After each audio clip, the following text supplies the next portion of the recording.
எல்லாருக்கும் வணக்கங்க. இன்றைக்கி காளான் மிளகு குழம்பு செஞ்சு பார்க்கலாங்க. அதுக்கு ஒரு 200 கிராம் காளான் வாங்கி வச்சுருக்கிறேன்.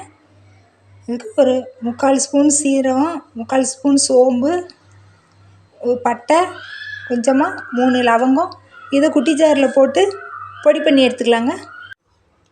இந்த மாதிரி கொஞ்சம் கொரப்பாக தூள் பண்ணிக்கலாங்க. தேங்காய் 2 பத்தை அரிஞ்சு வச்சுருக்கிறேங்க. 1 ஸ்பூன் கசகசா, 2 ஸ்பூன் பொட்டுக்கடலை, 2 ஸ்பூன் மிளகு எடுத்துருக்குறேங்க. இதை மைய விழுதாக அரைச்சி எடுத்துக்கலாங்க. பாத்திரத்தில் 3 ஸ்பூன் எண்ணெய் விட்டுருக்குறேங்க. இப்போ கொரப்பாக அரைச்சி வச்ச பொடி அதில் சேர்த்துக்கலாம்.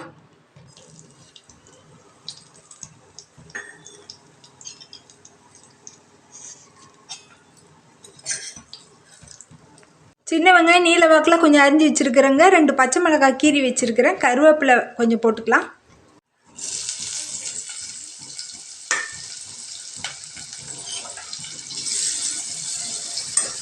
வெங்காயம் நல்லா செவக்க வதங்கிடுச்சுங்க.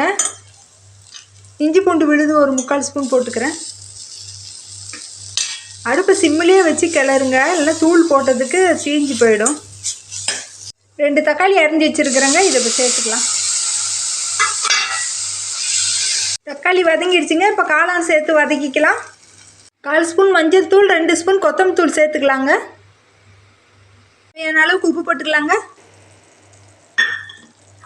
காளான்லேயே பிரிஞ்சு வர தண்ணியிலே ஒரு 2 நிமிஷம் நல்லா வேகட்டுங்க. தேவைப்பட்டாக்க ஒரு 1/4 டம்ளர் தண்ணி விட்டுக்கலாங்க. அரைச்சி விழுத ஊற்றிக்கலாங்க.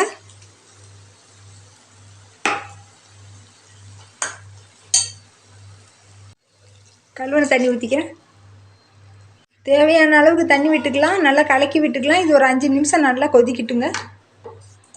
பச்சை வாசம் போகிற அளவு கொதிக்கட்டும். குழம்பு நல்லா கொதிச்சிடுச்சுங்க. கொத்தமல்லி தழை தூவிட்டு இறக்கிடலாம். கொஞ்சமாக கருவேப்பிலை, கொத்தமல்லி தூவிட்டு உப்பு காரம் சரி பார்த்துட்டு இறக்கிடலாங்க. அடுப்பு நிறுத்திடலாம்.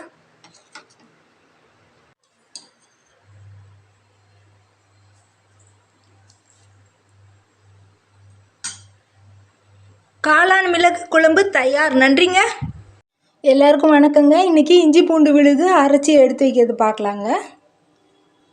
இஞ்சி 100 கிராம் எடுத்துருக்குறேங்க. பூண்டு 150 கிராம் எடுத்துருக்குறேங்க.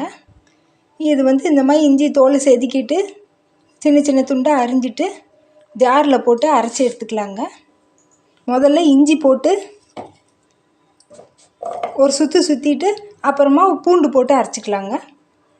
முடிஞ்ச அளவுக்கு ஜாரோ இஞ்சி பூண்டோ ஈரம் இல்லாமல் இருக்கிறது நல்லதுங்க. தண்ணி விடாமல் இஞ்சியை ஒரு சுற்றி எடுத்துக்கலாம். இஞ்சி போட்டு ஒரு சுற்றிட்டு பூண்டு போட்டுக்கலாங்க.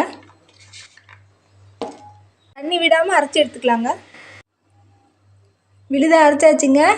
இதை ஒரு காஞ்சி ஈரம் இல்லாத டப்பாவில் போட்டு எடுத்து வச்சுக்கலாங்க. 3 நாளைக்கு சுவை நல்லா இருக்குங்க. அதே சுவை மாறாமல் இருக்குங்க. அதுக்கு மேலே ஃப்ரிட்ஜில் வச்சுருந்தீங்கனாக்கா கொஞ்சம் மஞ்சத்தூள் உப்பு போட்டு அரைச்சிக்கலாங்க. அரைச்சி வச்சுக்கலாம். ஆனாலும் 3 நாள் வச்சுக்கிறது நல்லதுங்க. ஒரு வாரம்லாம் வச்சுருந்தாக்கா ருசி அவ்வளோ இருக்காதுங்க.